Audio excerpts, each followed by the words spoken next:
What do you have in mind? So we had all these ideas. I kept pushing for years. And then finally in 2007, they called me up and they said, all right, this idea you want to do for a TV show, let's come in and talk about it. So I went up to the office, and at this point I wasn't on VH1 Classic anymore. They fired all the VJs. They just went into autopilot. They didn't know what they were going to do with the channel. Let me do this show. Let me have the artists I want. What I originally wanted to do, and I still want to do someday, was kind of like a version. You ever see the show Inside the Actor Studio? The guy sits there and interviews the actors, and then the audience is there and they ask questions at the end. I wanted to do that for music. And they didn't want anything quite that sort of sterile.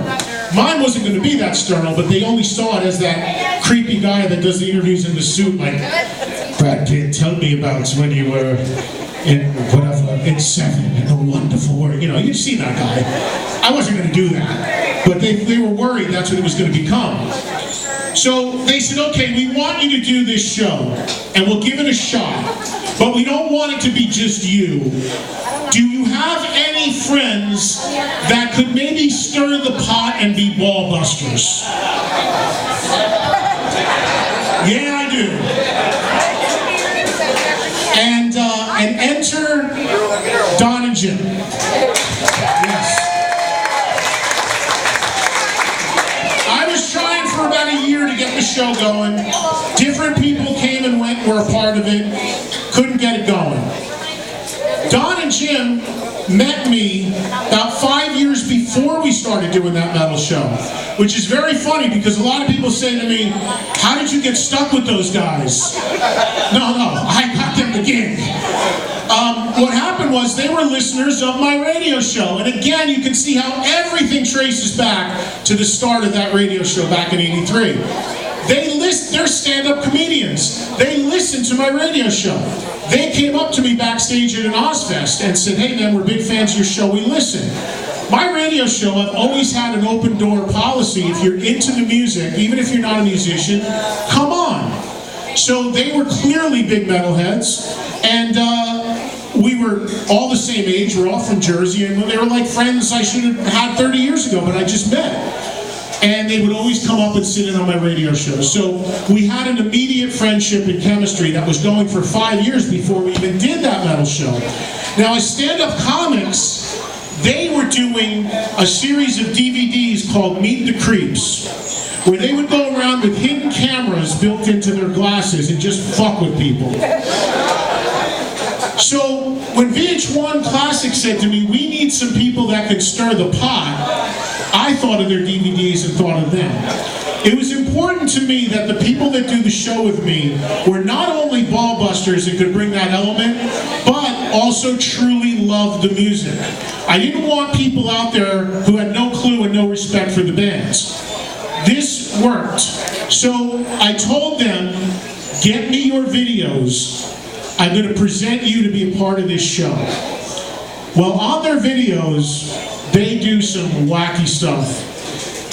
If you ever see these videos and they're still available, I mean, there's one where Don takes a shit in the upper portion of a toilet bowl.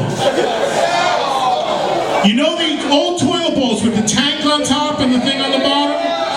They go into a hotel, it's called an upper decker, and they take a dump in the upper portion where you flush, where the mechanism is. So what happens is when you flush the toilet, instead of the shit going away, it comes in. It's hysterical. This was the kind of work they were doing before that metal show. I shit you not, no pun intended.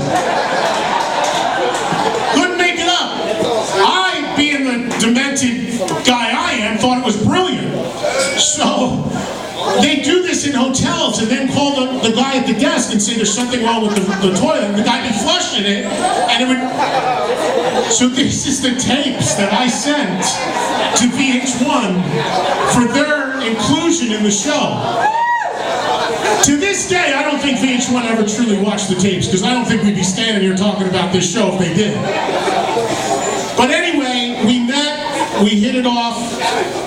The network liked them. They saw the chemistry the three of us had. And we shot a pilot. Our first ever episode was aired in early 2008. Our first ever guest was Lita Ford, who was just coming back and nobody had seen and nobody knew what had happened to. And we had Lita on and she was great and the show got picked up. And here we are now in 2014, and tonight, in a couple hours, like the 112th episode of the show is going to air. Thank you. And we are the longest running show in the history of the channel. And I thank all of you guys because, seriously, it's not Basketball Wives. It's not 16 and Pregnant or whatever else is on there. It's three dummies from New Jersey talking about metal.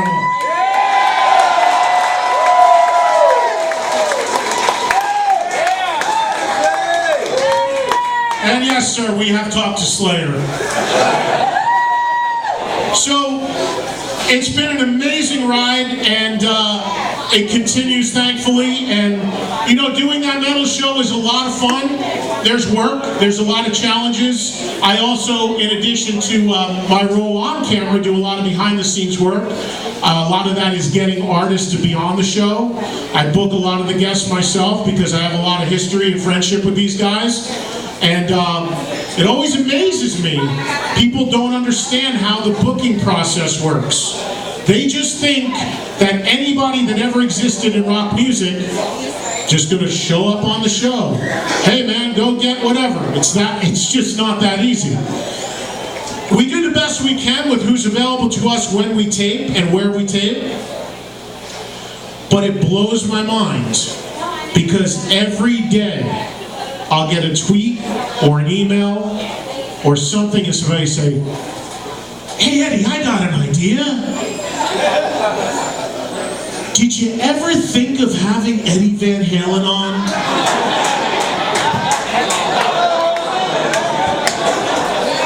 Really? That totally escaped me. I never even tried. Let me call him right now. Hey Eddie, what about James Hetfield? You ever think of that? Nah. Why would we want him? No way. Happens all the time. And I wish it was that easy. And we've had tremendous, huge artists on, of course, but some guys, you'd be surprised, are just not comfortable on TV. Like, Hetfield watches the show, but he's like, we've had Lars on twice, we've had Kirk on, it's like, that's more their thing. Hetfield watches, likes it, whatever. There's only two people that won't do that metal show because of me. One is, you can say Ozzy, but it's really you know who. It's the same reason why after doing a satellite radio show on the Boneyard for years, when it became Ozzy's Boneyard, I had to be moved. But they could move me to the Polka channel as long as my audience knows where to find me. We'll still do our thing.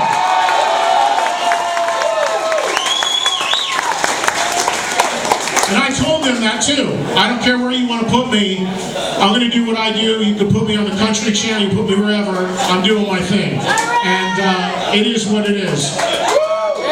Ironically, I found out that Ozzy loves that metal show and watches it religiously, but he has not, being Ozzy, been able to put together why he's never been on.